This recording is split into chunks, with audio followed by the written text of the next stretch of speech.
বিসমিল্লাহির রহমানির রহিম। মনির high school and computer ইনস্টিটিউটের পক্ষ থেকে প্রথম টিউটোরিয়াল পরীক্ষা 2025 শ্রেণী নবম, বিষয় পৌরনীতি ও নাগরিকতা। সরকার নির্ধারণ করছে 100 নম্বর মধ্যে পরীক্ষা হইলে পরে 30 নাম্বার থাকবে নৈর্ভিত্তিক আর 30টি উত্তর করতে হবে। সংক্ষিপ্ত প্রশ্ন থাকবে 15টি, দিতে হবে 10টি, নাম্বার হচ্ছে 20, মানে প্রত্যেকটা প্রশ্নের জন্য 2 নাম্বার করে। আর সৃজনশীল প্রশ্ন লিখতে হবে 5টি, 50 নাম্বার, 5 10 50, প্রত্যেকটা প্রশ্নের মান 10। তাহলে এখন হলো 50 নাম্বার, ওখানে হলো 20 নাম্বার, এই হলো 70 নাম্বার, আর ওখানে হলো 30 নাম্বার, মোট 100 নাম্বার পরীক্ষা। যেহেতু আমরা এখানে আংশিক পরীক্ষা নিব, সেই অনুপাতে আমরা আংশিক মান বন্টন করে পরীক্ষা নিচ্ছি, তবে পদ্ধতি একই, নিয়ম সব এক। এক কথা উত্তর দাও। নাগরিকতার স্থানীয় বিষয় কোনটি?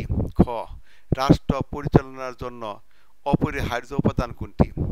গ, নূরজাহানের বেগমের কাজটি পরিবারের কোন ধরনের কাজ? ঘ, নূরজাহান বেগমের কাজটির ক্ষেত্রে কি প্রযোজ্য? ও, আইন সাধারণত কত প্রকার? চ, আইনের মূল কথা কি? ছ, সরকারি আইন প্রণয়নের করার উদ্দেশ্য কি? জ, বাংলাদেশ কোন আইনের মাধ্যমে সমস্যার সমাধান করে? ঝ, আইনের সঠিক প্রয়োগ কি? রাষ্ট্রকে কি প্রতিষ্ঠান বলা হয়? আধুনিক কালে আইনের প্রধান উৎসকে কি বলে? ঠ, ধর্মচর্চা করা কোন আইনের স্বাধীনতা? ড, গণতন্ত্রের ভিত্তি কাদের দ্বারা গঠিত হয়?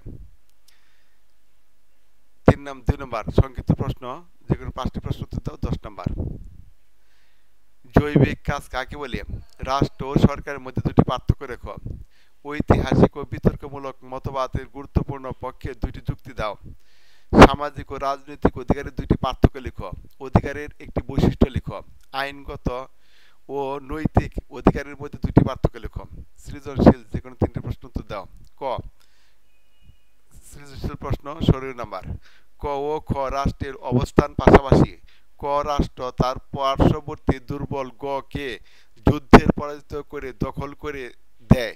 খ রাষ্ট্র তার পার্শ্ববর্তী অর্থনৈতিকভাবে দুর্বল রাষ্ট্রগুলিকে পারস্পরিক সহযোগিতা দানের মাধ্যমে কালক্রমে সকলে মিলে একটি শক্তিশালী রাষ্ট্রে পরিণত হয়।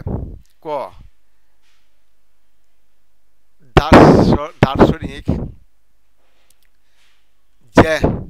জ্যাক রুশ রাষ্ট্র সৃষ্টির কোন মতবাদের প্রবর্তক ছিলেন? খ, রাষ্ট্রের চরম ক্ষমতা কোনটি ব্যাখ্যা করো। গ, ক রাষ্ট্র কর্তৃক খ রাষ্ট্রকে দখল করে নেওয়া রাষ্ট্র সৃষ্টির যে মতবাদের সমর্থক করে তা ব্যাখ্যা দাও। ঘ, খ রাষ্ট্রের শক্তিশালী রাষ্ট্রের পরিণত হওয়ার পেছনে যে মতবাদ ধারণা করেছে সেটি অধিক গ্রহণযোগ্য মতবাদ বা বিশ্লেষণ করো। আচ্ছা, 16 নাম্বার। পারভেজ দম্পতি দুজনেই কর্মজীবী হওয়ার তাদের একমাত্র পুত্র রিপনকে ছোটবেলা থেকেই হোস্টেলে রেখে পড়াশোনা করান। ছুটিতে বাড়ি আসলেও ব্যস্ততার কারণে মা বাবা রিপনকে বেশি সময় দিতে পারেন নাই। বেশিরভাগ সময় একা থাকতে সে তার নিজের দুঃখ কষ্ট আনন্দ বেদনা কারোর সাথে ভাগাভাগি করতে পারে না এবং অন্যের সুখ দুঃখেরও আনন্দ কিংবা কষ্ট পায় না। একদিন তিনি রমিজ সাহেবের বাসায় বেড়াতে গেলে তার ছেলে রবিন দরজা খুলেই সালাম দেয়, তাকে সম্মানের সাথে বসিয়ে বাবাকে ডেকে দেন এবং নিজেই চা নাস্তা নিয়ে আসে। পারভেজ তাকে দেখে মুগ্ধ হন এবং নিজের ছেলেকে এভাবে গড়ে তুলতে পারেন নাই ভেবে মনে মনে কষ্ট পান। ক, প্রশ্ন, পরিবারের কাঠামো অনুযায়ী পরিবার কত প্রকার? খ, আত্মসংযমের শিক্ষা পরিবার কোন ধরনের কাজ ব্যাখ্যা করো। গ, রিপনের মানসিক বিকাশ সমৃদ্ধ না হয় পরিবারের যে কাজটি ব্যাহত হয়েছে তার ব্যাখ্যা দাও। ঘ, ছেলে মেয়েদের সঠিকভাবে গড়ে তোলার জন্য জনাব রমিজের পরিবারের যে কাজটি ভূমিকা রয়েছে তার গুরুত্ব মূল্যায়ন করো। এবার রসই নাম্বার ক ইউনিয়নের প্রায় ৮০% লোক শিক্ষিত। উক্ত ইউনিয়নের নির্বাচনের নাগরিকগণ এক্স ও ওয়াই ব্যক্তির মধ্যে এক্স ব্যক্তিকে সৎ ও যোগ্য বলে চেয়ারম্যান নির্বাচিত করে। চেয়ারম্যান নির্বাচিত হওয়ার পর এক্স ব্যক্তির এলাকায় একটি বিদ্যালয় একজন শিক্ষক নিয়োগের ক্ষেত্রে তার ভাইয়ের ছেলে প্রার্থী হলেও যোগ্য প্রার্থীকে অগ্রাধিকার দিয়ে তিনি নিয়োগ প্রক্রিয়াটি সম্পন্ন করেন বা হয়। ক প্রায় কত বছর পূর্বে প্রাচীন গ্রিসে নাগরিক ধারণার উদ্ভব হয়? খ দ্বৈত নাগরিকতা কি ব্যাখ্যা করো। গ ক ইউনিয়নের নাগরিকদের মধ্যে কোন ধরনের কর্তব্যপরায়ণতা লক্ষ্য করা যায় ব্যাখ্যা করো। ঘ এক্স ব্যক্তির সুনাগরিকে সভ্যতা যাচাই করো। দীর্ঘ number Abdur Rahman computer engineering পাশ করে কানাডা চলে যান।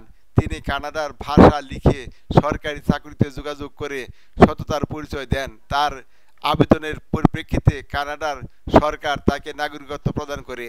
বাংলাদেশ থেকে কানাডা বিমানে যাওয়ার পথে কানাডার আকাশসীমার মধ্যে তার স্ত্রী রাহুল নামে একটি পুত্র সন্তানের জন্ম দেয়। ক বাংলাদেশের জাতীয় সংসদ কর্তৃক বলতে কি বোঝায় ব্যাখ্যা করো।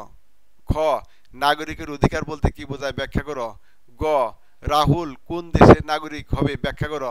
ঘ আব্দুর রহমান কি শুধু কানাডারই নাগরিক? উত্তরের পক্ষে যুক্তি দেখাও।